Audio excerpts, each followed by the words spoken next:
Hey, Shalom, man. Shalom, shalom. Hey, it's your brother Obadiah coming at you with a day 5 Feast of Tabernacles, man.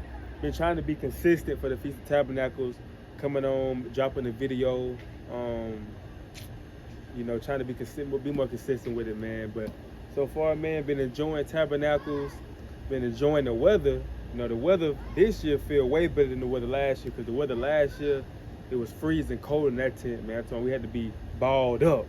But this year, man, it feel good. The weather feel good. The tent, sleeping like a baby inside the tent. The brother Aliyah in the house of Aliyah, they pulled up last night to keep Tabernacles with us, man. So shout out to the brother Aliyah and his household, man. We had a good time, made s'mores, talked around the fire, all type of good stuff. So yeah, man, something I've been meditating on through the spirit. Let me get this scripture real quick. Cause this is scripture I was thinking about when I was actually at work, and it hit me, and I just started meditating on it. So that's basically how I make these videos. I basically like meditate on something. I've been thinking about something throughout the day, so I come on here for a Tabernacles video and just basically talk about something I was thinking about, or something that came to my mind throughout the day. So when you get the book of Numbers, chapter 14, in verse 4, it says, and they said let me start at verse 2. And all the children of Israel murmured against Moses and against Aaron. And the whole congregation said unto them, would God that we have died in the land of Egypt, or would God we have died in this wilderness? And wherefore hath the Lord brought us into this land to fall by the sword, that our wives and our children should be a prey?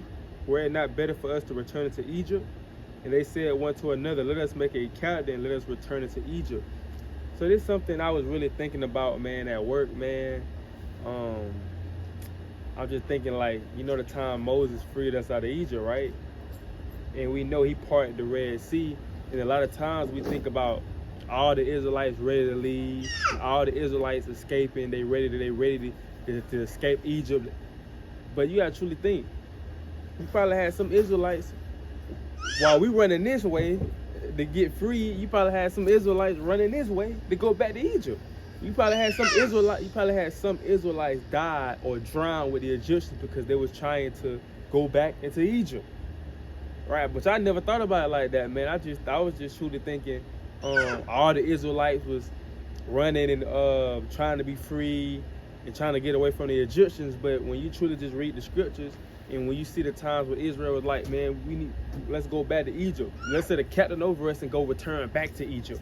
You had Israelites missing Egypt, the place that they was just mourning and crying about because they was getting ruled with rigor, and the Most High heard their cries and delivered them. That's the same place they was trying to go back to. So it's just like when you think about today's time, man, it's a lot of Israelites that know they Israelites, and it's a lot of Israelites that don't know they Israelites in the world. They feel the same way about America.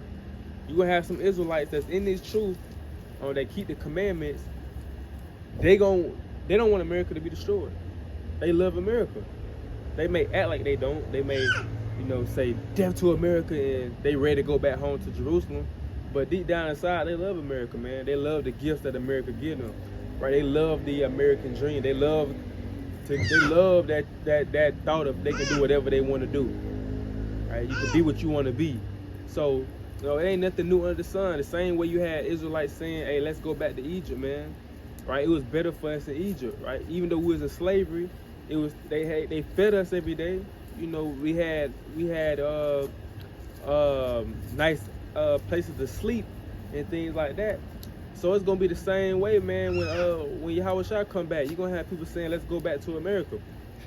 Man, we had McDonald's, right? America had Chick-fil-A. You had your own house, even though you had to pay for a water bill and a light bill. You still had your own house. Now we in the wilderness. Now we cold and stuff like that. Let's go back to America, man. I miss America, man. I miss that wicked place. So you're gonna have a lot of people saying that, man, in that day. Are they gonna miss Babylon the Great? And that's a sad thing, but that's how a lot of people feel. Hey, a lot of people ain't really ready for Christ to return, right? A lot of people not really ready to go back home to Jerusalem. They love it here. They love America. This is their kingdom. This is the place that they love dearly. So it's like you can't save everybody, man. Right? That's why the Bible said only a remnant. You can't save everybody. Only a few people gonna really want to leave this place. There's only a few people that really hate this place. It's only a few people that really hate America. You know what I'm saying? So that's just something I want to come on and touch on. That what I was meditating on, man. You know, just thinking that you probably had some Israelites that was going this way, running back to the Egyptians, running back to Pharaoh. Come save me, save me.